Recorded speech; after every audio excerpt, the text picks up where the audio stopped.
Vespid and Severion experiences moments they wish they could forget. Moments that bring deep regret and shame. They leave lasting impressions on one's psyche. Deep grooves that lie in wait for the tide of memory to wash through, forcing it down that specific tunnel yet again. I have moments in my mind that contain these grooves. Pissing myself in the first grade, going out in public with an unsightly stain on my sweater, flubbing a maid of honor speech.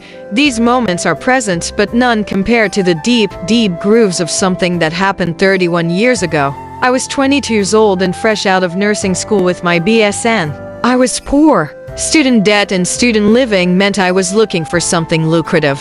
The local nursing home paid new nurses well, but there was a pecking order. Night shifts were common, and as someone who had just spent the last 4 years pulling all-nighters, it did not seem like an attractive option at the time. There was something else, however, an in-home senior care agency. They didn't offer nighttime services, just assisted during the day. It also paid well, much better than the nursing home. I remember the day I interviewed.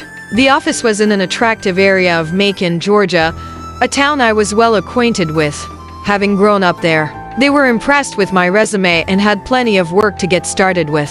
It was 2 days after the interview that I met Adelaide. Adelaide lived alone in one of the more affluent suburbs of the city, a lifestyle marked with large, colonial-style houses and white picket fences. Her husband had been an engineer working with the advanced manufacturing that took place in the city in some sort of design capacity. He had recently passed. Adelaide was bedbound. Multiple sclerosis had slowly claimed her body's mobility over the last 15 years of her life. It started with canes and walkers and slowly progressed to wheelchairs, and now a special bed wherein she experienced every second of the day. Her late husband, her primary caretaker, had left a large sum of money behind to make sure she was well taken care of. She warmed to me the moment I met her. I stepped into the living room on the main floor of the house. It was big. An impressive brick fireplace sat in the middle, flanked by impressive furniture. Everything looked to be antique. The room had been set up to accommodate Adelaide and not much else. A large TV was placed at the foot of her bed, which sat in the middle of the room.